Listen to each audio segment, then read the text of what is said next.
تو ہم بات کر رہے تھے حضرت عمر رضی اللہ تعالی عنہ کی۔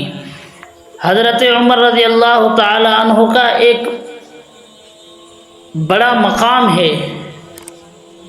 آپ صلی اللہ علیہ وسلم نے ارشاد فرمایا، انا خاتم النبیین لا نبی بعدی، میں آخری نبی ہوں، میرے بعد کوئی نبی نہیں آئے گا۔ اگر میرے بعد کوئی نبی ہوتا لکان عمر بن الخطاب، تو وہ حضرت عمر بن خطاب رضی اللہ تعالی عنہ ہوتے۔ اللہ رب العزت نے حضرت عمر رضی اللہ تعالی عنہ کے اندر وہ صفات رکھی تھی جو ایک نبی کے اندر ہوتی ہیں، لیکن آپ صلی اللہ علیہ وسلم نے فرمایا کہ میرے بعد کوئی نبی نہیں ہے۔ ایک مرتبہ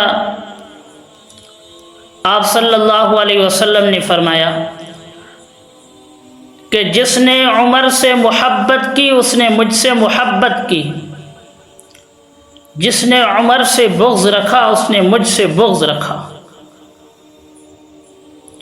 پھر آپ صلی اللہ علیہ وسلم نے ارشاد فرمایا، اللہ رب العزت عرفات کی شام کو مسلمانوں پر فخر کرتے ہیں،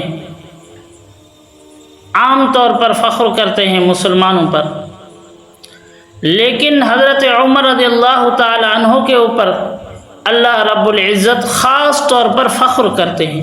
اس کے بعد آپ صلی اللہ علیہ وسلم نے ارشاد فرمایا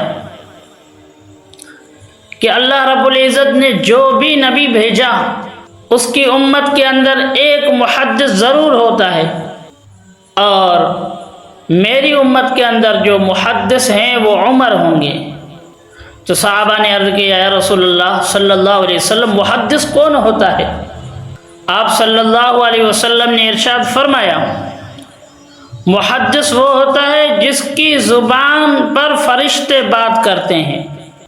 حضرت عمر رضی اللہ تعالی عنہ کی زبان پر فرشتے بات کرتے تھے، حضرت عمر بات نہیں کرتے تھے، فرشتے بات کرتے تھے۔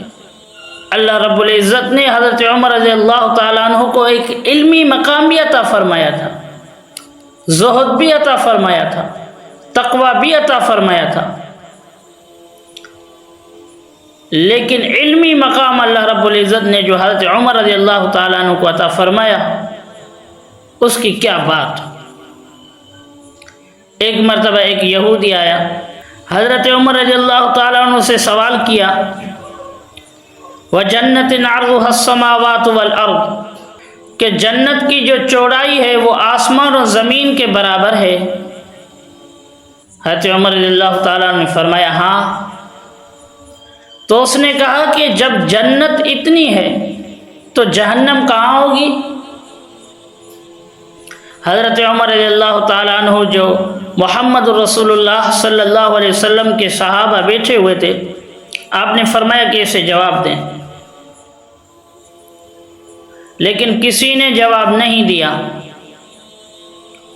اس کے بعد حضرت عمر رضی اللہ تعالیٰ عنہ نے فرمایا کہ ذرا یہ آپ بتائیں کہ جب رات آتی ہے اور ساری زمین پر چھا جاتی ہے اس وقت دن کہاں جاتا ہے؟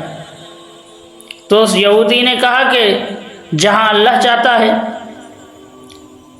تو حضرت عمر رضی اللہ تعالیٰ عنہ نے فرمایا کہ اسی طرح جہنم وہاں ہے جہاں اللہ چاہتے ہیں، اور جہنم وہاں ہوگی جہاں اللہ چاہیں گے۔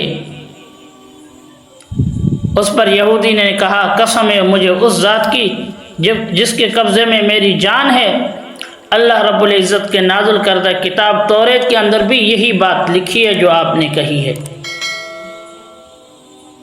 تو یہ حضرت عمر رضی اللہ تعالیٰ عنہ کا علمی مقام ہے، اور یہ حاضر دماغی ہے کہ کیسے انہوں نے جواب دیا فی الفور۔ یہ علمی مقام حاصل کرنے کے لیے تقوی کو اختیار کرنا پڑے گا۔ اگر تقوی ہوگی تو علمی مقام حاصل ہوگا، اگر تقوی نہیں ہوگی تو علمی مقام نہیں حاصل ہوگا۔